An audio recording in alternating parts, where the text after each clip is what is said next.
জনতার গণ অভ্যুত্থানের মুখে বিশ্ব ইতিহাসের নিকৃষ্টতম পতিত স্বৈরাচার লেডি ফেরাউন শেখ হাসিনা বাংলাদেশ ছেড়ে পালাতে বাধ্য হয়েছে।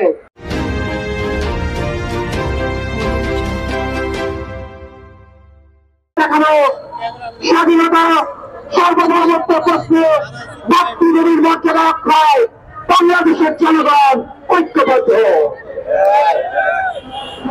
আমরা আজকে এই মহান বিজয়ের মাঝে আমরা কলকাতায় বঙ্গীয় হিন্দু জাগরণ গোষ্ঠী করতে বাংলাদেশের জাতীয় পতাকা অবমাননা করা হয়েছে, তীব্র প্রতিবাদ জানাচ্ছি এবং তার প্রতিবাদে সম্মিলিত ভাবে আজকে জাতীয় পতাকা প্রদর্শন করছে। আমি অনুরোধ করবো একসাথে উপরে জাতীয় পতাকা প্রদর্শন করে দেখাতে এবং স্লোগান দিতে ঢাকা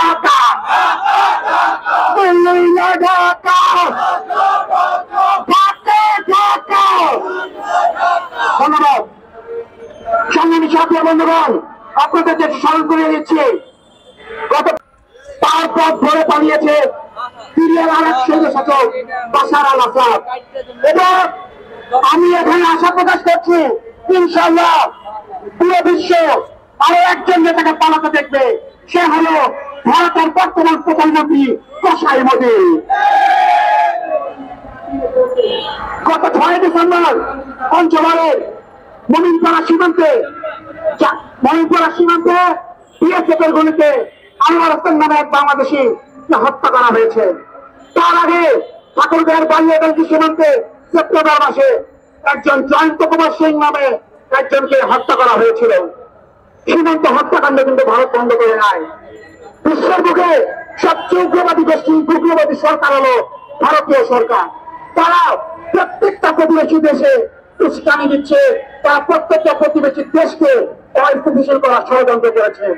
আপনাদের স্মরণ আছে মালদ্বীপের যে সরকার বর্তমান সরকার রয়েছে, সেই সরকার ক্ষমতায় এসেছে কিন্তু প্রকাশ্যে ভারতের বিরোধিতা করে।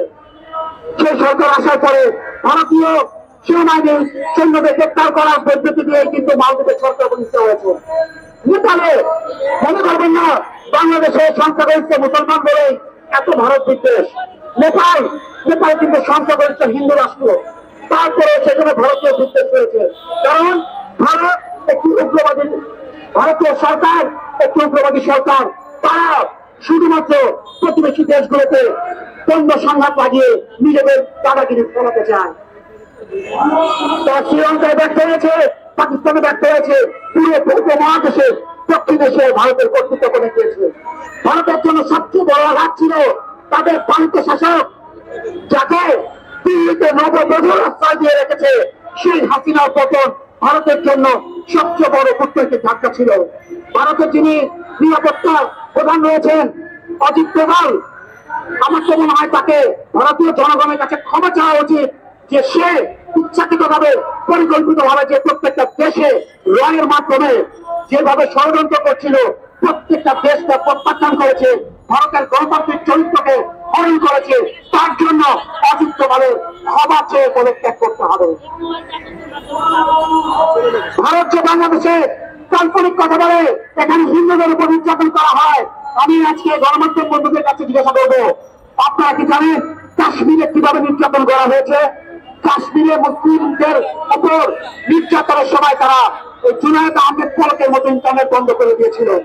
কাশ্মীরের বাইরে কাশ্মীরের ছাত্ররা যারা দিল্লিতে থাকতো, তারা কিন্তু সেখানে অনেক টেলিফোনে অনেকদিন কথা বলতে পারতো না তাদের আত্মীয় স্বজনদের সাথে। 2013 সালে গুলগাম একটা গ্রামে ভারতীয় বিএসএফ কাশ্মীরের 6 জনকে এক গুলিতে হত্যা করেছিল। আমরা কিন্তু সেগুলো ভুলে যাই নাই। দিল্লিতে মুসলমানদের উপর আগ্রাসন হয়েছিল, সেখানেও মুসলমানদের ছাত্ররা কিন্তু বিক্ষোভ করেছিল। মনে রাখতে হবে আমাদের জুলাই বিপ্লবের সময় ভারতের অনেক ছাত্ররা, সাধারণ শিক্ষার্থীরা কিন্তু আমাদের বিপ্লবের পক্ষে অংশ নিয়েছিলেন, আমাদের পক্ষে সংহতি প্রকাশ করেছিলেন। আমরা কিন্তু তাদের প্রতি কৃতজ্ঞতা জানাচ্ছি। ভারত বাংলাদেশের সম্পর্ক পিপুল টু পিপুল, জনগণের সাথে জনগণের সম্পর্ক।